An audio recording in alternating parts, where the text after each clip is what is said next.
네, 안녕하세요. CMS에서 화학을 담당하고 있는 김민섭 선생님입니다.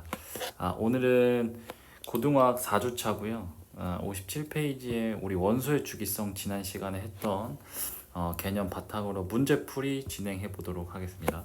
우선 문제풀이 하기 전에 지난번에 우리 학생들이랑 전기음성도와 관련해서 개념을 잘 다루지 않았어요. 그래서 여기도 뭐 전기음성도가 나오고 몇몇 문제에서 전기음성도가 나와서 어려웠다고 하는 학생들이 좀 있었어요. 그래서 여기도 나오네요. 그죠? 전기음성도라는 거에 대해서 이제 간단하게 설명을 드리고 문제를 풀어보도록 하겠습니다. 우선 주기율표에서 전기음성도를 설명을 좀 드려야 되는데요. 우선 주기율표를 한번 볼게요. 1페이지로 가겠습니다. 1페이지. 1페이지. 네, 여기 이제 주기율표가 나와 있는데 여기서 한번 설명을 해볼게요. 전기음성도가 어떻게 되는지. 우선은 여기다 밑에다가 표해볼까요? 자, 밑에다가 선생님이 이렇게 한번 써볼게요. 전기음성도란 전기음성도는 우리가 화학결합에서 나오는 내용이고 특히나 공유결합에서 중점적으로 나오는 내용 중에 하나입니다. 그래서 이렇게 한번 정리해 볼게요. 전기음성도는 간단하게 공유 전자쌍을 당기는 상대적인 힘의 크기라고 할 수 있습니다. 선생님 공유 전자쌍은 뭔가요? 그럼 일단 공유 전자쌍을 알아야 되는데 뒤에 가서 선생님이 화학결합할 때 좀 자세히 설명을 하겠지만 우선은 공유결합은 서로 전자쌍을 공유하면서 안정해지려는 경향성을 가진 화학결합이에요. 그래서 보통은 우리가 원자반지름과 좀 설명을 해봐야 되는데 원자반지름은 같은 쪽에서 아래로 갈수록 증가하나요, 감소하나요? 그래서 증가하죠, 그죠? 그리고 같은 주기에서 오른쪽으로 갈수록 유효 핵전화 때문에 감소한다라고 했어요, 그죠? 그러면은 공유화적 결합이 어떻게 형성이 되냐면 이렇게 전자쌍을 가운데 이렇게 한 쌍씩 공유하면서 이렇게 화학결합이라는 걸 합니다. 이렇게 화학결합이라고 해요. 자, 이렇게 전자쌍을 공유를 하면서 안정해지려는 경향성을 띱니다. 이게 이제 화학결합 중에 공유결합이에요. 일단 그러면 오른쪽은 A 원자라고 할게요. 똑같은 A 원자. 똑같은 A 원자. 그러면 오른쪽은 굳이 비교할 필요 없고 자, 선생님 물어보고 싶은 건 왼쪽 원자만 한번 놓고 비교해 봅시다. 자, 왼쪽 원자로만 비교를 해보면 이 녀석을 좀 올려볼까요? 이 녀석도 살짝만 올려볼까요? 한번 왼쪽에 있는 원자만 비교한다면 여러분들은 1번, 2번, 3번, 4번, 5번 원자 중에 누가 이 전자쌍을 가장 잘 잡아당길 수 있을까요? 이 공유 전자쌍을 당기는 힘이 누가 가장 클까요? 그죠? 일단 2, 3, 4번은 아닐 거고 일단 1번, 5번 중에 하나일 텐데 고르셨나요? 그렇죠. 답은 1번이죠. 왜냐면 여러분들이 이해하다시피 원자 핵과 전자 사이의 거리가 멀면 멀수록 전자쌍을 당기기 힘들 거고요. 그 다음에 원자 핵과 전자 사이의 거리가 가까우면 가까울수록 그죠? 당기기 쉽겠죠. 그러면 이 공유 전자쌍을 당기는 힘의 크기는 누가 제일 클까요? 그렇죠. 5번인 녀석이 제일 큰 겁니다. 그래서 주기율표에서 마찬가지로 위쪽으로 갈수록 그 다음에 오른쪽으로 갈수록 전기음성도가 점점 커지는 거겠죠. 그죠? 자, 그럼 한번 위쪽으로 가보겠습니다. 자, 위쪽으로 갈수록 오른쪽으로 갈수록 우선은 이 18쪽에 있는 헬륨, 네온, 아르곤 녀석들은 이 화학결합 자체를 안 하죠. 얘네들은 화학결합을 안 하는 비활성 기체라고 우리가 주기율표에서 18쪽에 대해서 배웠었죠. 이 녀석들 제외하고 오른쪽 위로 가볼까요? 그럼 가장 오른쪽 위로 가면 그렇죠. 플로린의 전기음성도가 가장 크겠네요. 그리고 이제 왼쪽 아래로 갈수록 전기음성도가 작아지겠죠. 그래서 칼륨이 제일 전기음성도가 작겠네요. 자, 그럼 전기음성도가 실제로 얼마인지 우리가 값을 좀 따져볼 필요가 있습니다. 자, 요거는 간단하게 외울 수 있으면 좋아요. 암기할 수 있으면 좋고 선생님이 간단하게 전기음성도 알려드리겠습니다. 그게 어렵지 않아요. 자, 플로린이 제일 큰데요. 이 녀석이 일단 대장입니다. 얘가 얼마로 크냐? 4.0으로 제일 커요. 네. 그 다음에 이제 왼쪽으로 갈수록 0.5씩 좀 작아지기 시작합니다. 그래서 산소는 3.5, 그 다음에 질소는 3.0, 탄소는 2.5예요. 그 다음에 붕소는 2.0이고 베릴륨은 1.5입니다. 그 다음에 리튬은 1.0이에요. 벌써 한 줄이 끝났죠? 자, 그 다음에 수소는 조금 외워주면 좋을 것 같습니다. 얘는 2.1입니다. 2.1. 자, 그리고 아래쪽으로 가볼게요. 1쪽에서 아래쪽으로 가보겠습니다. 그러면 전기음성도 또 작아지겠죠? 그죠? 전자쌍을 당기는 상대적인 힘의 크기가 작아진다는 뜻이에요. 그럼 나트륨은 0.9가 되겠고요. 그 다음에 칼륨은 0.8입니다. 네, 또 이제 세로 줄이 한 줄이 또 끝났고요. 그 다음에 오른쪽에 칼슘을 좀 마무리 지어볼까요? 얘는 마지막이라서 1.0으로 좀 마무리 해보겠습니다. 자, 그 다음에 이제 3주기입니다. 3주기는 오른쪽으로 갈수록 0.3씩만 증가하시면 되거든요. 그래서 얘는 1.2고, 참고로 이게 뭐 정해진 규칙성이라는 건 없어요. 그래서 뭐 증가하거나 감소하는 경향성만 지금 알고 계시면 됩니다. 그 다음에 알루미늄 1.5, 그 다음에 규소는 1.8, 인이 얼마죠? 네, 2.1. 그 다음에 잘못됐나요? 여기서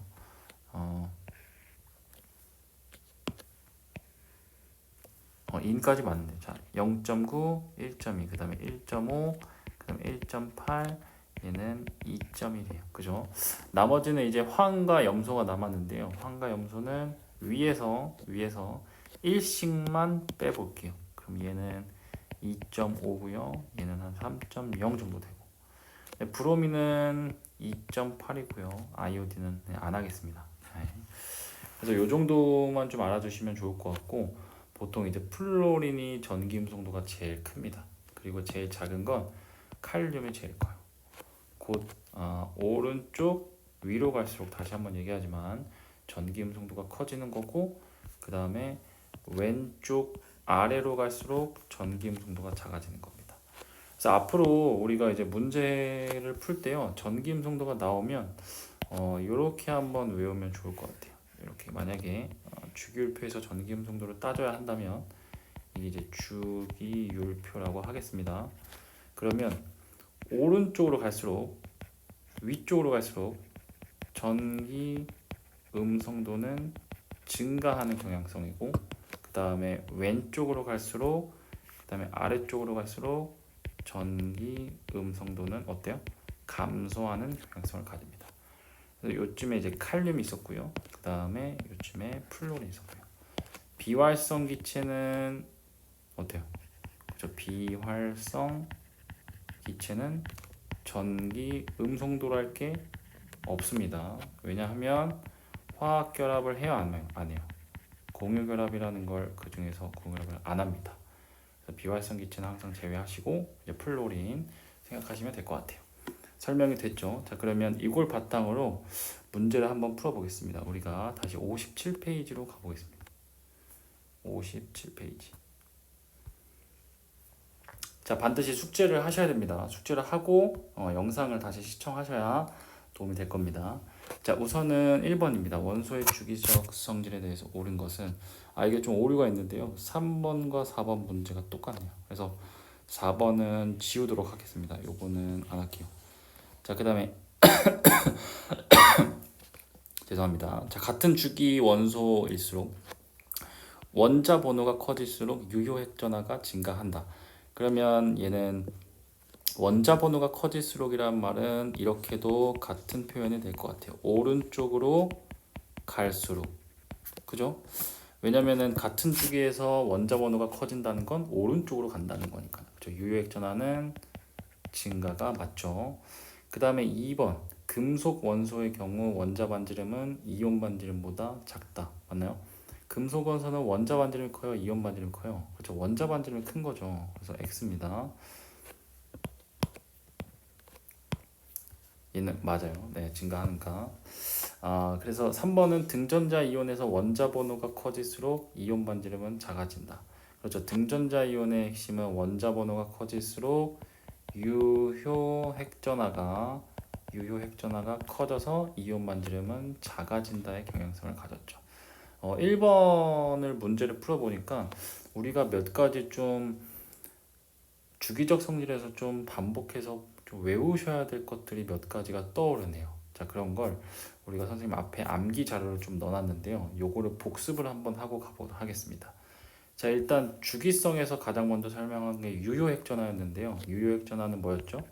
그렇죠. 핵전화를 온전히 느낄 수 없었다. 왜냐하면 전자끼리에 방해하고자 하는 가려막기 효과가 있었기 때문에. 그래서 그 가려막기 효과는 같은 껍질에서 방해하는 정도가 컸다, 아니면 안쪽 껍질에서 컸다. 그렇죠. 안쪽 껍질에서 훨씬 컸었죠. 그래서 여기서 S1과 S2 요 녀석들의 방해하는 정도가 훨씬 더 컸습니다. 자, 그 다음에 유효액 전하는 같은 주기에서 오른쪽으로 갈수록 증가였고요. 그러니까 얘도 원자 번호가 커질수록이죠. 그 다음에 아래쪽으로 갈수록 또 증가였죠. 그죠? 기억나죠?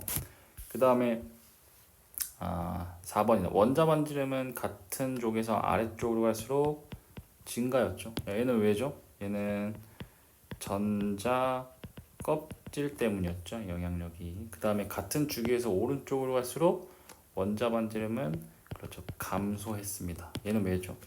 얘는 그렇죠. 유효 핵전화 때문에 감소하는 거였죠. 어쨌든 유효 핵전화가 증가하면 이온 반지름이든 원자 반지름이든 감소하는 경향성을 가집니다. 외우세요. 그 다음에 5번입니다. 이온 반지름은 금속 원소에서는 원자 반지름이 크고 비금속에서는 이온 반지름이 컸었죠. 금속은 전자 껍질 때문이었고 그 다음에 비금속은 그렇죠. 전자간 반발력 때문이었죠. 그다음에 이제 이온 반지름에서도 등전자 이온이 또 나왔어요. 등전자 이온은 원자 번호가 커질수록 유효핵 전하가 커져서 유효핵 전하 커지면 반지름 무조건 작아진다라고 했습니다. 그다음 6번입니다. 자, 금속성과 비금속성이 증가하는 경향성이요. 이거 어떻게 썼죠? 기억나시나요? 금속성이 뭐고 이제 비금속성이 뭐죠? 금속성 하면 원자 번호 11번 나트륨이 생각이 나네요. 금속이니까. 나트륨은 원자가 전자가 하나였죠. 금속의 성질이 강하다라는 건 뭐냐면 얘는 전자를 잘 잃어버리려고 하죠. 그죠? 나트륨, 마그네슘, 그 다음에 알루미늄 같은 경우는. 그래서 실제로 금속성은요. 전자를 잃고 양이온이 되기 쉽다라는 의미였죠. 그죠? 그리고 이제 비금속성은 뭐였죠? 비금속성은 반대로 전자를 얻고 음이온이 되기 쉽다라는 거였죠. 음이온이 되기 쉽다. 네, 이렇게 금속성과 비금속성이 어떻게 하면 증가할지 봅시다. 우선 전자를 잘 잃어버리려면 반지름이 커야 됩니다. 그래서 왼쪽 아래로 갈수록 반지름이 커져요. 그래서 왼쪽 아래로 갈수록 이제 우리가 금속성이 크다라고 결론을 지을 수 있고요. 그 다음에 비금속성이 크려면 오른쪽 위로 가셔야 됩니다. 왜? 반지름이 작아지니까. 얘는 비금속성이 크다. 이렇게 정리할 수 있겠네요. 그럼 제일 비금속성이 큰 건 플로린이고요. 제일 금속성이 큰 건 이제 칼륨입니다. 아시겠죠? 자, 그 다음에 7번에 이온화 에너지였어. 이온화 에너지는 뭐였죠? 이온화 에너지는 가장 바깥 껍질에서 전자 하나를 떼어낼 때 에너지가 얼마나 많이 필요하니, 이게 이온화 에너지였습니다. 그래서 같은 쪽에서 아래로 갈수록 이온화 에너지는 감소했어요. 왜냐? 전자를 떼기 쉬웠으니까. 그 다음에 같은 주기에서 오른쪽으로 갈수록 이온화 에너지는 어떻게 증가했죠? 그죠? 대체로 증가하는 경향성을 가졌죠. 그래서 이 대체로에 좀 예외가 있었다고 우리가 배웠었죠. 대체로에 예외가 있었습니다. 자, 어떤 예외가 있었냐? 2족과 13족, 그 다음에 15족과 16족에서 한 번씩 예외가 있었어요. 에너지가 갑자기 떨어지는 구간이 생겼습니다. 얘기가 나온 김에 한번 그려볼까요? 우리가 이온화 에너지는 이렇게 그리면 되죠. 그래프를. 자, 수소, 헬륨, 리튬. 수소, 헬륨, 리튬. 그 다음에 베릴륨. 그 다음에 붕소, 그 다음에 탄소, 그 다음에 질소. 붕소, 탄소, 질소. 그 다음에 산소가 떨어지죠. 그 다음에 뭐죠? 플로린, 그 다음에 네온 다시 올라가고 한번 떨어집니다. 또 자, 나트륨 한번 떨어지고요. 그 다음에 마그네슘 올라갑니다.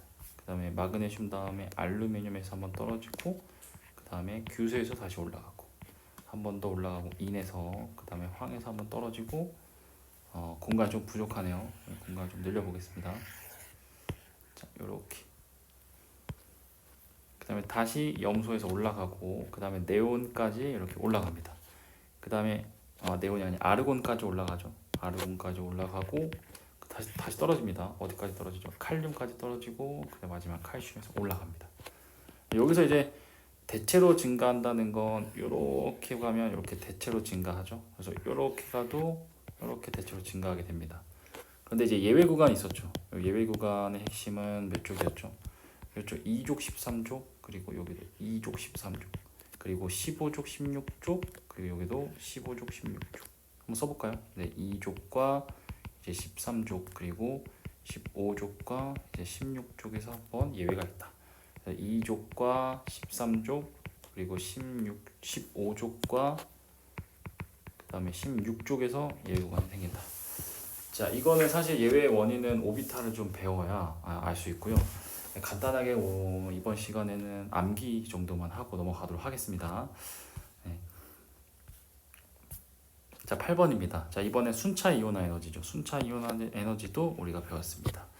자, A, B, C가 있는데요. 이온화 에너지가 누가 봐도 급격하게 증가하는 구간을 찾으셔야 됩니다. 그러면 A는 1차에서 2차가 되겠고요. 그 다음에 B는 그렇죠. 2차에서 3차가 되겠고, C는 3차에서 4차가 됩니다.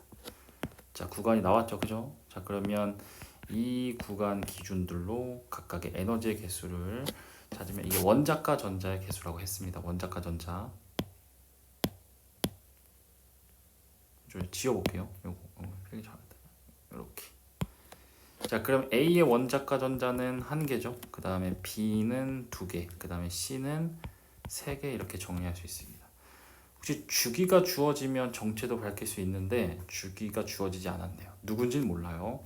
자, 문제를 풀어봅시다. 그래도 몇 쪽과 원자과 전자 개수 정도 알 수 있겠죠. 그래서 A는 1족이죠. 그리고 원자과 전자 1개, B는 2족, 그 다음에 얘는 2개, 그 다음에 C는 13족이고 원자과 전자는 3개다. 이렇게 정리하시면 순차 이온화 에너지는 크게 어렵지 않습니다. 자, 이렇게 암기해야 될 내용들을 간단하게 설명드렸고요. 그 다음에 2번 봅시다. 다 원자와 이온 반지름 크기입니다. 자, 리튬과 붕소 중에는 누가 반지름 크죠? 그러면 리튬이 원자 번호 4번이고, 자, 붕소가 5번입니다. 원자 번호 3번이죠. 네. 베릴륨 중간에 있습니다. 3번에 리튬, 그 다음에 5번에 붕소입니다. 같은 주기죠. 오른쪽으로 갈수록 어떻게 되죠? 반지름은 작아지죠. 왜죠? 유효액전화 때문에 작아지죠. 자, 그 다음에 얘는 비금속입니다. 비금속에서는 원자 반지름보다 이온 반지름이 더 컸죠. 전자간 반발력 때문이었고. 자, 그 다음에 3번은 뭐였죠? 3번은 보니까 등전자 이온이네요. 맞죠? 지금 얘는 전자 10개고 얘도 전자 10개네요. 그럼 등전자 이온의 결론이 뭐였죠? 원자 번호가 증가할수록, 여기는 원자 번호가 증가할수록 유효 핵전하가 커져서 이온 반지름은 작아진다. 결론이었고, 나트륨과 칼륨이네요. 그럼 얘는 나트륨은 3죽이고 칼륨은 4죽이죠. 당연히 전자 껍질의 차이가 있으니까 칼륨이 훨씬 더 큽니다. 자, 3번은 3번도 한번 풀어볼게요. 자, 일단 A, B, C, D 주어졌고 원자 반지름과 이온 반지름에 대해서 자료가 주어졌습니다. 우선은 찾으셔야 될 게 원자 반지름과 이온 반지름 중에 누가 더 큰지. 자, A부터 볼까요? A는 이온 반지름이 더 크고요. 그 다음에 B는 원자 반지름이 더 크고, 자, C는 이온 반지름이 크고, D는 원자 반지름이 더 크네요. 자, 그러면 이온 반지름이 더 큰 건 그렇죠. 비금속이라는 소리죠. 비금속. 그 다음에 얘도 비금속이었다는 소리고, 원자 반지름이 큰 건 금속이었다는 소리네요. 그죠? 그럼 적어도 가랑 나는요. 가랑 나는 B 아니면 D 중에 하나입니다. 그래서 여기서 얘도 찾아볼까요? 얘네가 이제 금속이니까요. 얘네가 금속이니까 둘 중에 하나가 B 아니면 D입니다. 자, 원자 반지름을 비교하면 끝입니다. 얘는 B는 0.089고요. D가 0.123이네요. 둘 중에 원자 반지름이 누가 더 커야 되냐면 가가 더 커야 됩니다. 그래서 원자 반지름이 큰 게 0.123이 되겠네요. 얘가 0.123 그리고 얘가 0.089가 되겠네요. 얘가 D고요. 얘가 B입니다. 자, 그 다음에 17번도 마찬가지로 원자 반지름 A와 C 중에서 비교하면 되죠. A는 0.072, C는 0.099네요. 그러면 여기가 0.0999고 얘가 0.072입니다. 얘가 A고요. 얘가 C입니다. 그럼 여기 다랑 와도 찾았네요. 그럼 순서대로 가가 D고 그 다음에 나가 B, 다가 A, 그 다음에 라가 C가 됩니다. 자, 4번의 전기음성도 우리가 드디어 배우는 게 나왔습니다. 자, 1번 전기음성도가 가장 큰 플로린이 맞죠? 그렇죠? 이거 얼마죠? 그렇죠? 4.0이죠. 두 번째 원자과 공유 전자쌍을 잡아당기는 힘의 크기를 말한다. 그렇죠? 얘도 맞죠? 자, 3번 같은 주기에서는 18쪽 원소가 가장 큰 값을 나타낸다. 맞나요? 아니죠. 왜냐하면 18쪽은 아까 그래서 비활성 기체여서 화학 결합을 안 한다고 했습니다. 그래서 전기음성도 값이 없어요. 그래서 18쪽이 아니라 17쪽이겠죠. 17쪽인 플로린. 자, 4번과 5번도 그대로 한번 읽어보겠습니다. 같은 쪽에서 원자 번호가 커질수록 대체로 감소한다. 맞죠. 아래쪽으로 갈수록 아까 전기음성도가 줄어들었어요. 자, 같은 주기에서 원자 번호가 커질수록 그렇죠. 오른쪽으로 갈수록 전기음성도 대체로 증가했죠. 그래서 3번이 정답이 되겠습니다. 자, 5번도 나왔습니다. 5번도. 자, 5번도 전기음성도 나왔고요. 자, 지금 5번은 출제자가요. 원소의 종류도 좋네요. 그죠? A, B, C, D 다 좋고 한번 찾아봅시다. 우리가 전기음성도를 한번 외웠으니까 바로바로 찾을 수 있을 것 같아요. 일단은 산소는 전기음성도가 3.5였죠. 플로린 4.0으로 쉽게 찾을 수 있고 나트륨은 0.9였고요. 마그네슘은 1.2였습니다. 그럼 여기 주어진 A, B, C, D에서 각각 찾을 수 있겠죠? 0.9인 A는 나트륨이고요. 여기다 쳐볼게요. 그 다음에 B는 1.2죠. 그러면 마그네슘이었겠네요. 그 다음에 C는 3.5니까 얘가 산소, 그 다음에 D가 플로린. 이렇게 정체를 밝혔습니다. 자, 원자 번호가 작은 것부터 순서대로 나타내시죠. 원자 번호는 얘가 11번, 12번, 얘가 8번, 그 다음에 9번이죠. 그럼 작은 것부터 되면 C가 먼저 나오고요. 산소가. 그 다음 플로린인 D가 나와야겠죠. 그 다음에 나트륨인 A가 나와야 되고 그 다음에 마그네슘인 B가 나오면 됩니다. 그래서 C, D, A, B 순서네요. 이렇게. 자, 2번입니다. 원자 반지름이 작은 것부터 순서대로 나타내시오. 자, 일단은 산소랑 플로린은요. 산소랑 플로린은 얘네들은 몇 죽이에요? 얘네들은 2죽이죠. 그 다음에 A, B, 나트륨과 마그네슘은 3죽이에요. 그러면 2주기와 3주기는 비교를 할 수가 있겠죠. 그래서 2주기가 훨씬 더 반지름이 작겠죠. 그러면 D랑 C랑 비교해야 되는데 산소가 커요? 플로린이 커요? 그렇죠. 산소가 훨씬 크죠. 플로린이 이제 작습니다. 그러면 플로린이 제일 작으니까 D가 먼저 나와야겠고 그 다음에 산소인 C가 나와야 됩니다. 자, 마지막 또 나트륨과 마그네슘 비교해보면 누가 커요? 그래서 나트륨이 크죠? 그럼 마그네슘이 먼저 나와야 됩니다. 그래서 마그네슘이 B 그리고 A 순서로 나오시면 됩니다. 자, 3번입니다. A부터 D 중에 가장 안정한 이온이 되었을 때 이온 반지름이 작은 것부터 큰 순서대로 나열하시오. 자, A, B, C, D 다 여기다 밑에다 써볼게요. A, B, C, D. 얘가 나트륨이었고요. B가 마그네슘, 그 다음에 C가 산소, 그 다음에 플로린이었습니다. 자, 얘가 11번, 12번, 그리고 얘가 8번, 9번이에요. 그리고 이온이라고 했으니 얘가 이온이면 이렇게 정리하시겠죠. 근데 보니까 지금 이게 전부 다 전자 10개인 등전자 이온이네요. 그죠? 자, 등전자 이온은 원자 번호가 증가할수록 이온 반지름이 커져서 그죠? 유효 핵전화가 커져서 이온 반지름은 작아진다고 할 수 있겠습니다. 그러면 이온 반지름이 작은 것부터 하면 우리가 원자 번호가 가장 큰 순서대로 따지면 되겠죠. 그래서 얘가 첫 번째고요. 그 다음에 얘가 두 번째고 그 다음에 얘가 세 번째입니다. 원자 번호 큰 순서니까 얘가 세 번째입니다. 그 다음에 얘가 네 번째입니다. 네 번째. 그래서 이렇게 정리를 할 수가 있겠죠. 그래서 순서대로 하니까 B, A, D, C 순서입니다. 그래서 여기 다시 정리해볼게요. B, A, D, C 순서입니다. 자, 6번에 한번 풀어보겠습니다. 2에서 4주기 원소들의 원자 번호에 따른 반지름의 변화를 나타낸 것이다. 같은 주기 원소인 경우 원자 반지름 변화는 유효 핵전화의 영향이 크다. 그렇죠, 맞죠. 이거 유효 핵전화 때문에 반지름 작아지는 거니까. 그리고 같은 중 원소의 경우 원자 번호가 커질수록 이게 아래쪽으로 갈수록인 겁니다. 아래쪽으로 갈수록 반지름이 증가한다. 맞죠? 이건 전자 껍질 때문. 그 다음에 4주기 1조 원소의 반지름이 가장 큰 거죠. 그쵸? 칼륨이 큰 거죠. 그래서 틀렸습니다. 기억과 니은 3번입니다. 자, 다음 페이지. 자, 7번도 한번 풀어볼까요? 자, 7번도 자, 원자는 나트륨, 칼륨, 플로린, 염소. 그리고 이온은 나트륨 양이온, 칼륨 양이온, 플로린 음이온, 염소 음이온. 이렇게 정리가 됐습니다.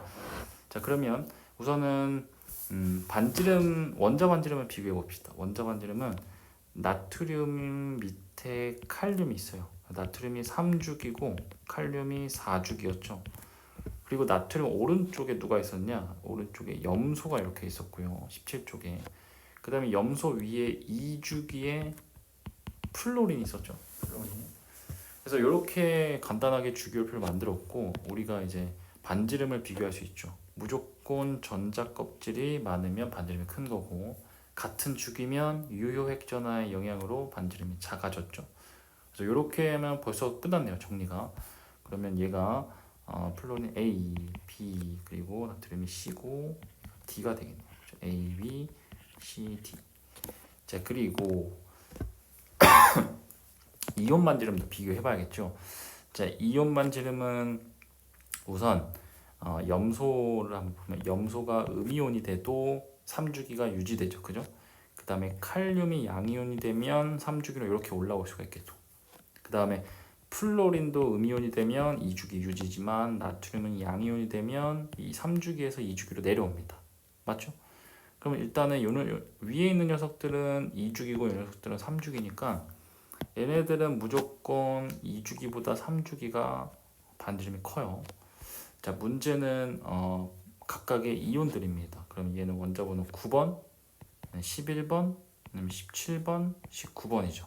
근데 보니까 등전자 이온이네요. 그죠? 등전자 이온이니까 플로린과 나트륨은 이렇게 되고요. 왜냐면 이온 반지름은 원자 번호가 클수록 작아지는 거고 얘도 마찬가지입니다. 원자 번호가 커질수록 이온 반지름은 작아진다. 등전자 이온에서.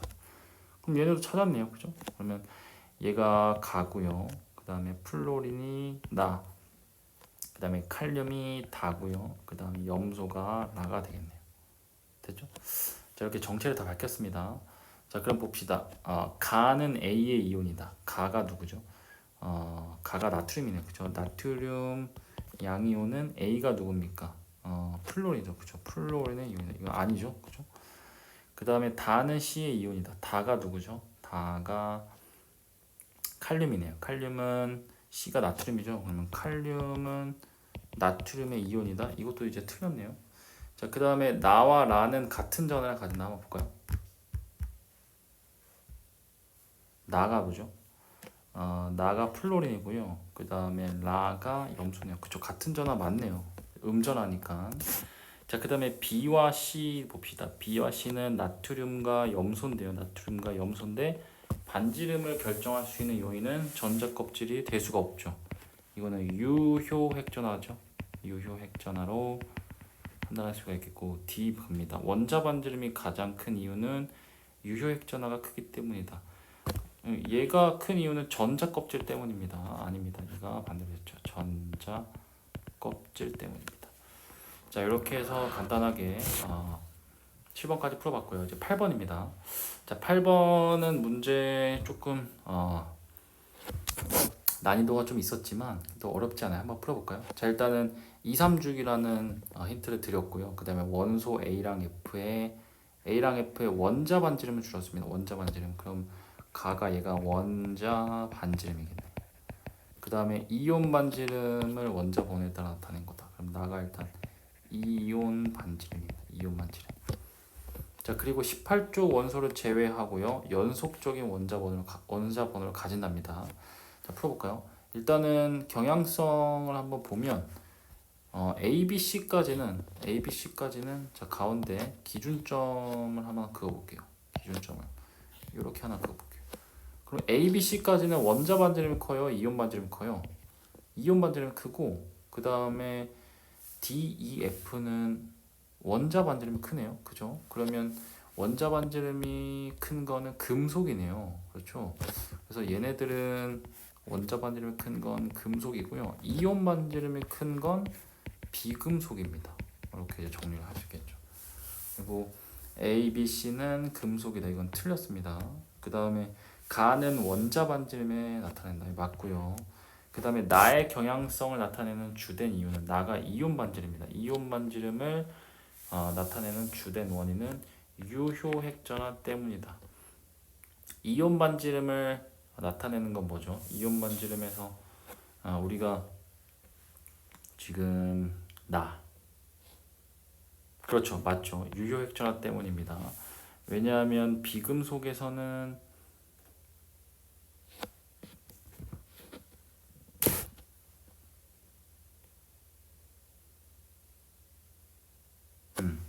맞습니다. 잠시만요. 잠깐 깔렸는데 일단은 결론부터 얘기하면 나의 경향성을 나타내는 주된 이유는 유효 핵전화 때문이다. 맞습니다. 왜냐하면 지금 얘네들은 이온 반지름인데요. A, B, C, D, E, F가 18쪽 원소를 제외하고 연속적인 원자번호를 나타내는데 그럼 예를 들어서 이런 겁니다.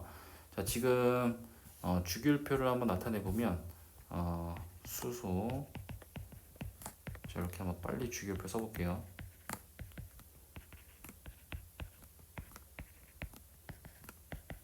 산소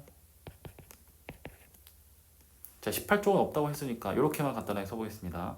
자, 2, 3주기고요. 그 다음에 이제 연속적인 경향성을 나타내야 되니까 우선 금속과 비금속입니다. 금속과 비금속은 여기 붕소를 기준으로 이렇게 나누고 오른쪽이 금속이고 왼쪽이 비금속입니다. 그러면 선생님이 비금속은 빨간색으로 표기할게요. 빨간색. 얘도 이제 비금속이었어. 그 다음에 금속은 선생님이 왼쪽에 파랑색으로 이렇게 파랑색. 자, 그럼 여기서 이제 연속으로 6개의 비금속과 금속을 나타내는 거예요. 요 녀석들이에요. 요 녀석들.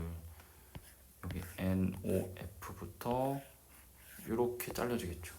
얘 말고는 없습니다. 지금 연속으로 6개 나타내는 거는. 그러면 지금 여기가 이제 질소고요. 질소가 원자번호 7번. 그리고 마지막은 알루미늄입니다. 얘가 7번부터 이제 13번까지입니다. 그러면은 실제로 7번인 질소 한번 써볼게요. 밑에다가 7번인 질소, 그 다음에 8번인 산소, 9번인 플로린, 나트륨, 마그네슘, 알루미늄, 11, 12, 13. 근데 이게 원자 반지름이 아니고 이온 반지름이죠. 그러면 이온 반지름은 이렇게 정리가 되겠죠. 그죠? 자, 지금 반지름이 작아지는 이유가 뭡니까? 지금 오른쪽으로일수록 반지름이 작아지는 이유는 그렇죠. 전자 껍질이 아니라 유효 핵전화가 점점 커지니까 이온 반지름은 작아진다라고 했던 이게 등전자 이온이에요. 실제로 등전자 이온.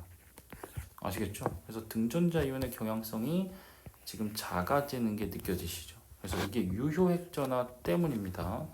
그래서 니은과 디귿으로 정리가 되겠네요. 핵심은 여기였습니다. 18쪽 원소를 제외하고요.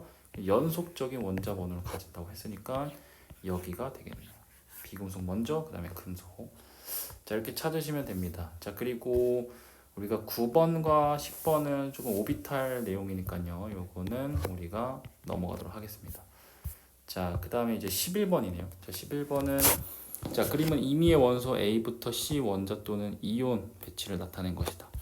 자, 일단 A는 원자니까 그대로 전자의 개수를 세면 몇 개인가요? 9개죠. 그러면 이 정체는 플로린이에요. 플로린. 그 다음에 B는 전자 2개를 받아서 10개가 되겠네요. 그러면 산소, 음이온이 되겠고, 자, C는 전자 하나를 버려서 전자가 10개 되겠네요. 그러면 나트륨이 되겠네요. 그죠? 자, 지금 다 찾았습니다. 자, 원자 반지름은 B가 가장 크다. 원자 반지름은 B가 가장 크다. 맞나요? 아니죠. F 플로린 그 다음에 산소 나트륨 중에서는 나트륨이 3주기니까 제일 크죠. 그 다음에 전기음성도는 A가 C보다 크다. 그렇죠. 전기음성도는 플로린을 이길 수가 없습니다. 자, 이온 반지름은 A-, 플로린 음이온이 산소 음이온보다 크다. 아니죠. 얘가 9번이고 얘가 8번입니다.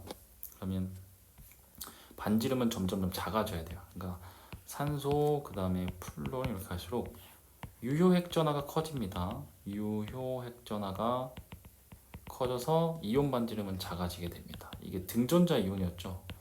지금 계속해서 등전자 이온의 내용이 많이 나옵니다. 그래서 반드시 이해를 잘 하시기 바랍니다. 틀렸습니다. 그래서 니은이 정답입니다. 자, 그 다음에 12번입니다. 알칼리 금속이라고 했습니다. 그럼 알칼리는 우리가 주기율표에서 배웠죠. 1쪽입니다. 1쪽. 1쪽은 수소를 제외하고 리튬, 나트륨, 칼륨이 되겠네요. 원자 반지름 굳이 비교하지 않아도 물론 비교 한번 해볼까요? 지금 A, B, C가 이렇게 커지니까 반지름이 당연히 이렇게 커지겠네요. 얘가 A가 리튬, 그 다음에 나트륨, 이제 칼륨. 그런데 이제 전기 음성도로 비교할 수 있죠. 리튬이 1.0이었고요. 나트륨이 0.9, 칼륨이 0.8이었습니다. 이렇게 체크. 눈에 보이시죠? 자, 그래서 정체를 다 밝혔고요. 그 다음에 전자 껍질 수는 점점점 많아진다. 맞죠? 그 다음에 유효액 전하는 A가 B보다 작다. 그렇죠. 리튬보다 나트륨이 유효액 전하가 작습니다. 같은 쪽에서 아래로 갈수록 유효액 전하는 증가니까 그러면 리튬, 나트륨, 칼륨 아래쪽으로 갈수록 유효 핵전하는 증가합니다. 자, 그 다음 A와 C가 안정한 이온이 되면 모두 원자 반지름이 이온 반지름보다 크다. 그렇죠. 금속은요. 금속은 당연히 원자 반지름과 이온 반지름 중에 원자 반지름 다시 써볼게요. 자, 이온 반지름 중에서 원자 반지름 더 컸었죠. 그 이유는 그렇죠. 전자 껍질 때문이었죠. 그래서 얘도 맞네요. 그래서 기역과 니은과 디귿입니다. 자, 서술형 문제 한번 가볼까요? 자, 임의의 원소 A부터 D의 이온 반지름을 나타낸 것이다. 자, 지금 원소를 종류를 다 줬습니다. 그리고 이온의 전자 배치는 네온의 바닥 상태와 같다. 그러면 한번 볼까요? 지금 산소 이온이 되고 그 다음에 플로린 이온이 되고 그 다음에 나트륨 이온이 되고 마그네슘 이온이 될 겁니다. 자, 그러면 한번 볼까요? 지금 원자번호 8번, 9번, 11번, 12번이죠. 그러면 오른쪽으로 갈수록 그렇죠. 유효 핵전하가 커져서 이온 반지름은 작아진다. 또 등전자 이온의 또 내용이네요. 그죠?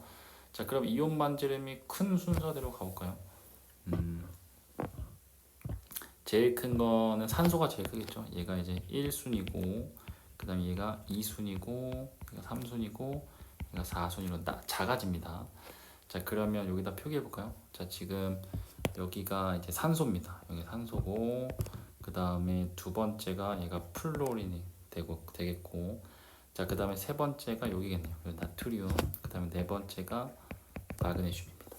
그럼 당연히 A는 나트륨이고요. 그 다음에 B는 마그네슘이 되겠네요. 그 다음에 C는 산소고요. 그 다음에 D는 플로린입니다. 이렇게 정리가 되겠네요.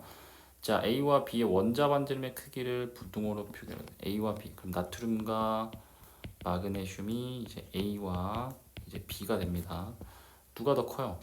그래서 나트륨이 더 크죠? 왜냐하면 유효 핵전하 때문입니다. 얘는 유효 핵전하. 영향력이 있었죠? 자, 그 다음에 3번 B와 C의 반지름 크기입니다. 이번에는 B와 C면 마그네슘과 산소인가요? 그렇죠. 마그네슘과 이제 산소의 원자 반지름 비교합니다. 자, 당연히 마그네슘 큽니다. 왜냐면 마그네슘은 그러니까 A와 B, C, D도 표기해야겠죠. 그러면 마그네슘이 B고요. 마그네슘이 B고 그 다음에 산소가 C예요. 그래서 B가 더 큽니다. 왜냐하면 전자 껍질 때문이다. 이거는 전자 껍질 때문이죠. 왜죠? 마그네슘은 당연히 3주기고 산소는 2주기고 전자 껍질이 크면 무조건 커요. 원자 반지름은. 자, 14번입니다. 14번은 안 풀겠습니다. 얘도 또 홀전자 뭐 이런 게 나오니까 오비탈과 좀 관련돼 있어서. 자, 다음 페이지는 파트 2입니다. 파트 2는 이온화 에너지에 관한 설명인데요. 자, 이온화 에너지는 다음 시간에 파트 2를 다시 한번 풀어보도록 하겠습니다. 자, 오늘 고생하셨습니다.